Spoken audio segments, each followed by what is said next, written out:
ಸೌಲನು ದಾವೀದನನ್ನು ಕೊಲ್ಲಬೇಕೆಂದು ಪ್ರತಿದಿನ ಪ್ರಯತ್ನ ಮಾಡುವಾಗ ದಾವೀದನು ತನ್ನ ಪ್ರಾಣ ಹಿಡಿತದಲ್ಲಿಟ್ಕೊಂಡು ಪ್ರಾಣ ಕಾಪಾಡಿಕೊಂಡು ಓಡಿ ಹೋಗ್ತಾ ಇದ್ದ. ಆ ಸಮಯದಲ್ಲಿ ಗುಹೆಯೊಳಗೆ ಅಡಗಿಕೊಂಡಿರುವ ದಾವೀದನು ಅಲ್ಲಿಂದ ಓಡಿ ಹೋಗ್ತಾನೆ. ಈ ಸಂಘಟನೆಯನ್ನು ಮೊದಲನೇ ಸಾಮುವೇಲ ಪುಸ್ತಕ 22ನೇ ಅಧ್ಯಾಯದಲ್ಲಿ ನಾವು ನೋಡುತ್ತೇವೆ. ಜಾಗ್ರತೆಯಿಂದ ನೀವು ಪರಿಶೀಲಿಸುವುದಾದರೆ ಸೌಲನು ದಾವೀದನನ್ನು ಬೆನ್ನಟ್ಟುತ್ತಿದ್ದ.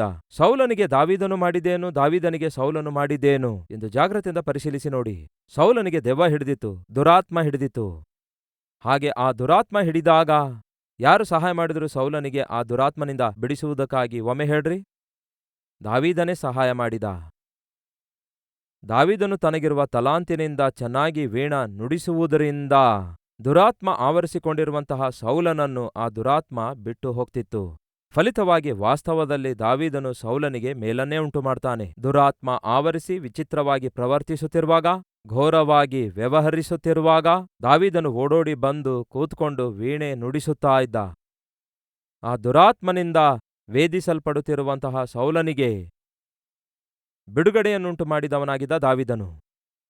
ಎರಡನೇದು, ಇಸ್ರಾಯೇಲ್ ದೇಶದ ವಿರುದ್ಧ ಫಿಲಿಸ್ಟಿಯನಾಗಿರುವ ಗೊಲಿಯಾತನು ಅಕಸ್ಮಾತ್ ಆಗಿ ಬಂದು ದೇಶವನ್ನೇ ಕದಲಿಸುವಂತಹ ಸವಾಲುಗಳನ್ನು ಎಸೆಯುತ್ತಾನೆ.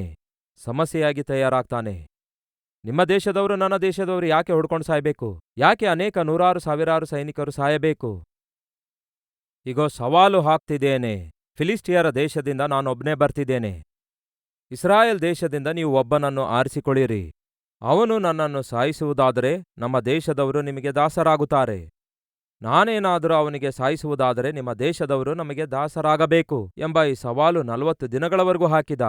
ಸೌಲನಾಗಲಿ ದಾವೀದನ ಸಹೋದರರಾಗಲಿ ಆ ಸವಾಲನ್ನು ಸ್ವೀಕರಿಸಲಿಕ್ಕಾಗಲಿಲ್ಲ, ಎದುರಿಸಲಿಕ್ಕಾಗಲಿಲ್ಲ, ಗೊಲಿಯಾತನನ್ನು ಜಯಿಸಲಿಕ್ಕಾಗಲಿಲ್ಲ. ವಾಸ್ತವದಲ್ಲಿ ಆ 40 ದಿನಗಳವರೆಗೂ ದೇಶವೆಲ್ಲವೂ ಕೂಡ ನಡುಗಿತು. ದೇಶದಲ್ಲಿರುವ ಪ್ರತಿ ಸೈನಿಕನೂ ಕೂಡ ನಡುಗಿದ. ದೇಶವೆಲ್ಲ ನಡುಗುತ್ತಾಯ್ತು ಪ್ರಿಯರೇ. ಪ್ರಶಾಂತವಾಗಿ ಮಲಗ್ಲಿಕ್ಕಾಗ್ತಿರಲಿಲ್ಲ. ಯಾವ ನಿಮಿಷದಲ್ಲಿ ಯಾವ ಕಡೆಯಿಂದ ಬಂದು ದೇಶವನ್ನೆಲ್ಲ ಕದಲಿಸಿ ಬಿಡುತ್ತಾರೋ ಗೊತ್ತಿಲ್ಲ. ದೇಶವೆಲ್ಲ ಯಾವಾಗ ಆಕ್ರಮಿಸುತ್ತಾರೋ ಗೊತ್ತಿಲ್ಲ. ಆ ಕಡೆ ಸೌಲನಿಗೆ ನಿದ್ದೆ ಇಲ್ಲ, ಸೈನ್ಯಕ್ಕೂ ನಿದ್ದೆ ಇಲ್ಲ, ಸಕಲ ಪ್ರಜೆಗಳಿಗೂ ನಿದ್ದೆ ಇಲ್ಲ. ಇಡೀ ದೇಶವೇ ಪ್ರಮಾದದಲ್ಲಿತ್ತು. ಅಂತಹ ಸಮಯದಲ್ಲಿ ತನ್ನ ಪ್ರಾಣಾಪಾಯದಲ್ಲಿಟ್ಟು, ಯಾರು ಕೂಡ ಮುಂದಕ್ಕೆ ಬರಲಾರದ ಸಮಯದಲ್ಲಿ ದಾವೀದನು ಪ್ರಾಣಾಪಾಯದಲ್ಲಿಟ್ಟು ಆ ಸವಾಲನ್ನು ಸ್ವೀಕರಿಸಿ ಒಬ್ಬನೇ ಹೋಗುತ್ತಾನೆ ಪ್ರಿಯರೇ, ಗೊಲಿಯಾತನನ್ನು ಎದುರಿಸುವುದಕ್ಕಾಗಿ. ಒಂದು ವೇಳೆ ಆ ದಿನ ದಾವೀದನು ಗೊಲಿಯಾತನನ್ನು ಎದುರಿಸಲಿಕ್ಕಾಗದಿದ್ರೆ ಏನಾಗ್ತಿತ್ತು ಗೊತ್ತಾ? ದಾವೀದನು ಸಾಯ್ತಿದ್ದ ಪ್ರಿಯರೇ. ಒಂದು ವೇಳೆ ಗೊಲಿಯಾತನನ್ನು ಸಾಯಿಸಲಿಕ್ಕಾಗದೇ ಇರುವುದಾದರೆ, ಸಾಯಿಸದೇ ಇದ್ದಿದ್ದೇ ಆದರೆ ದಾವೀದನು ಸತ್ತು ಹೋಗ್ತಿದ್ದ. ಅಂದರೆ ಅರ್ಥ ಮಾಡಿಕೊಳ್ಳಬೇಕಾದದ್ದೇನೆಂದರೆ, ದಾವೀದನು ಇಸ್ರಾಯೇಲ್ ಪ್ರಜೆಗಳಿಗೋಸ್ಕರ ಸಾಧ್ಯವಾದರೆ ತನ್ನ ಪ್ರಾಣವನ್ನಾದರೂ ಕೂಡ ಪಣವಾಗಿಟ್ಟು ಅವನನ್ನು ಕಾಪಾಡುವ ಪ್ರಯತ್ನ ಮಾಡ್ದ. ರಾಜನಿಗೆ ದುರಾತ್ಮ ಹಿಡಿದ್ರೆ ರಾಜನಿಗೆ ಇರುವ ಆ ಬಂಧನದಿಂದ ಬಿಡಿಸುತ್ತಾನೆ. ಇಡೀ ದೇಶವೇ ಭಯದಿಂದ ನಡುಗುತ್ತಿರುವಾಗ ತನ್ನ ಪ್ರಾಣವನ್ನು ಪಣವಾಗಿಟ್ಟು ದೇಶವನ್ನೇ ರಕ್ಷಿಸಿದ. ಅನಂತರ ಅನೇಕ ಸಾರಿ ಸೌಲನು ಯುದ್ಧ ಮಾಡಲಾರದ ಪರಿಸ್ಥಿತಿಯಲ್ಲಿ ದಾವೀದನೇ ಹೋಗಿ ಯುದ್ಧ ಮಾಡಿ ದೇಶಕ್ಕೆ ಜಯ ತಂದುಕೊಟ್ಟ. ದಾವೀದನ ಮೂಲಕ ಸೌಲನು ಜಯ ಸಾಧಿಸಿದ. ಪ್ರಜೆಗಳು ಕ್ಷೇಮವನ್ನು ಹೊಂದಿಕೊಂಡ್ರು. ಯಾವತ್ತೇ ಆಗಲಿ ಎಲ್ಲಿ ಆಗಲಿ ಸೌಲನಿಗೆ ದಾವೀದನಿಂದ ನಷ್ಟ ಉಂಟಾಗ್ಲಿಲ್ಲ, ದೇಶಕ್ಕೂ ಕಷ್ಟ ಉಂಟಾಗ್ಲಿಲ್ಲ. ಅಂಥದರಲ್ಲಿ ಮೇಲನುಂಟು ಮಾಡಿರುವ ದಾವೀದನಿಗೆ ಮತ್ಯಾಕೆ ಪ್ರಿಯರೇ ಸೌಲನು ಕೊಲ್ಲಬೇಕೆಂದಿದ್ದ? ಅಸೂಯೆ. ಒಂದೇ ಒಂದು ಕಾರಣವಾಗಿತ್ತು, ಅಸೂಯೆ. ಅಯ್ಯೋ, ದಾವೀದನೇ ಪ್ರಾಣಾಪಾಯದಲ್ಲಿಟ್ಟು ಗೊಲಿಯಾತನನ್ನು ಕೊಂದುಹಾಕದಿದ್ದರೆ ದೇಶವೇ ಸೋತೋಗ್ತಿತ್ತಲ್ಲ, ನನ್ನ ಪ್ರಾಣ ಹೋಗ್ತಿತ್ತಲ್ಲ. ನನ್ನನ್ನೂ ನನ್ನ ದೇಶವನ್ನು ನನ್ನನ್ನೂ ನನ್ನ ಪ್ರಜೆಗಳ ಪ್ರಾಣವನ್ನು ಕಾಪಾಡಿದನಲ್ಲವೇ? ಹಾಗೆ ಕಾಪಾಡಿದ ಪುಣ್ಯಕ್ಕಾಗಿ ಎಲ್ಲರೂ ದಾವೀದನನ್ನೇ ಮೆಚ್ಚಿಕೊಳ್ಳುತ್ತಿರುವಾಗ ಸಂತೋಷಿಸಬೇಕಲ್ಲವೇ? ಆನಂದಿಸಬೇಕಲ್ಲವೇ? ತಪ್ಪೇನಿದೆ? ಪ್ರಾಣಾಪಾಯದಲ್ಲಿಟ್ಟು ಹೋರಾಡಿ ಗೊಲಿಯಾತನನ್ನು ಕೊಂದಾಕಿ ದೇಶಕ್ಕೆ ರಕ್ಷಣೆ ತಂದುಕೊಟ್ಟಂತಹ ದಾವೀದನಿಗೆ ಒಂದು 10 ಮಂದಿ ಮೆಚ್ಚಿಕೊಳ್ಳುತ್ತಿರುವಾಗ ಅದಕ್ಕೆ ಅವನು ಅರ್ಹನಲ್ಲವೇ ಎಂಬ ಆತ್ಮಿಕತೆಯಲ್ಲಿದೆ ಎಂದು ಅರ್ಥ ಮಾಡಿಕೊಳ್ಳುವ ಮನಸ್ತತ್ವ ಎಲ್ಲಿದೆ?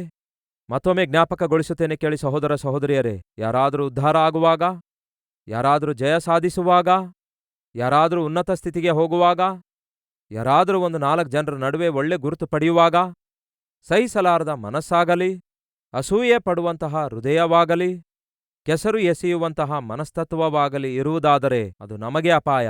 ಸೌಲನಿಗಿರುವಂತಹ ಆ ಮತ್ಸರವು, ಸೌಲನಿಗಿರುವಂತಹ ಆ ಅಸೂಯೆ ಅವನ ಎಲುಬುಗಳಿಗೆ ಕ್ಷಯ ಉಂಟು ಮಾಡಿತು. ಅವನ ಪರಿಪಾಲನೆಯೇ ಬಿದ್ದೋಗುವಂತೆ ಮಾಡಿತು.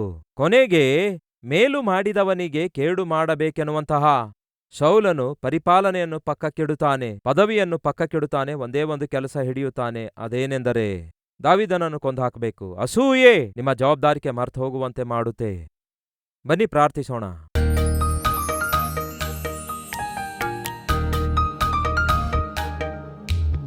ಮಹಾಪರಿಶುದ್ಧನಾದ ಪ್ರೀತಿಯುಳ್ಳ ತಂದೆಯೇ, ಮೇಲುಂಟು ಮಾಡಿರುವ ದಾವೀದನಿಗೆ ಕೇಡು ಎದುರಾಯಿತು, ಸಹಾಯ ಮಾಡಿದಂತಹ ದಾವೀದನಿಗೆ ಸವಾಲು ಎದುರಾಯಿತು. ಆದಾಗ್ಯೂ ಕುಗ್ಗಿ ಹೋಗಲಾರದಂತೆ, ಭಯಪಡಲಾರದಂತೆ, ನಿರಾಶೆ ನಿರುತ್ಸಾಹಕ್ಕೆ ಒಳಗಾಗದಂತೆ ದೇವರೇ ನಿಮ್ಮ ಪಾದ ಸನ್ನಿಧಿಗೆ ಬಂದ. ತನಗಿರುವ ಭಯವನ್ನು ಭೀತಿಯನ್ನು ನಿಮ್ಮೊಂದಿಗೆ ಹಂಚಿಕೊಂಡ. ನೀವೇನೋ ಅವನಿಗೆ ಧೈರ್ಯ ಕೊಟ್ರಿ, ದೃಢವಾಗಿ ಜೀವಿಸುವಂತಹ ಶಕ್ತಿಯನ್ನು ದಯಪಾಲಿಸಿದ್ರಿ. ಎಂತಹ ದೊಡ್ಡ ದೇವರು ನೀವಾಗಿದ್ದೀರಿ. ಅದಕ್ಕಾಗಿಯೇ ನಿರ್ಭಯದಿಂದ ನಿಮ್ಮನ್ನು ಸ್ತುತಿಸಿದ. ಮುಂಜಾನೆ ಜಾವದಲ್ಲಿಯೇ ಎದ್ದು ಕೀರ್ತಿಸಿದ. ನಮಗೂ ಅದನ್ನು ಕಲಿಸಿಕೊಡಿರಿ. ಮುಂಜಾನೆ ಜಾವದಲ್ಲಿ ಎದ್ದು ಅಬ್ರಹಾಮನ ಹಾಗೆ ಏನ್ ಬೇಕಾದರೂ ಅರ್ಪಿಸುವುದಕ್ಕಾಗಿ ಸಿದ್ಧ ಮನಸ್ಸನ್ನು ದಯಪಾಲಿಸಿರಿ. ಮೋಶೆಯ ಹಾಗೆ ಬೆಳಗ್ಗೆಯೇ ಎದ್ದು ಯಾರನ್ನೇ ಆಗಲಿ ಎದುರುಗೊಳ್ಳಲು ಶಕ್ತಿಯನ್ನು ದಯಪಾಲಿಸಿರಿ. ಯೋಬನ ಹಾಗೆ ಬೆಳಗ್ಗಿನ ಜಾವ ಎದ್ದು ಮಕ್ಕಳ ಆತ್ಮೀಕತೆಯನ್ನು ಭದ್ರಪಡಿಸಿಕೊಳ್ಳುವ ಕೃಪೆ ದಯಪಾಲಿಸಿರಿ. ಕೊನೆಗೆ ಯೇಸುವಿನ ಹಾಗೆ ಉದಯದಲ್ಲಿಯೇ ಎದ್ದು ದೇವರೇ ನಮ್ಮ ಪ್ರತಿದಿನ ನಿಮ್ಮೊಂದಿಗೆ ಪ್ರಾರಂಭಿಸುವ ಧನ್ಯತೆಯನ್ನು ದಯಪಾಲಿಸಿರಿ.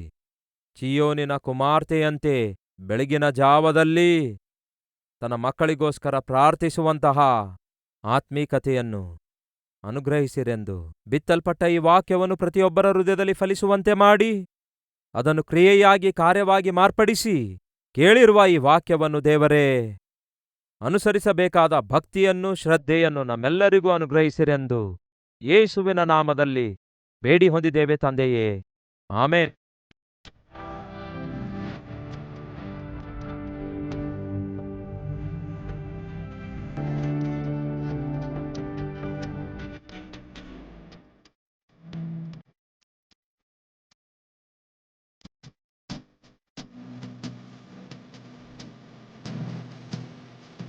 ಈ ದಿನ ಸಾರಿದ ಸಂದೇಶ ನಿಮಗೆ ಆಶೀರ್ವಾದಕರವಾಗಿರುವುದಾದರೆ ಲೈಕ್ ಮಾಡಿರಿ.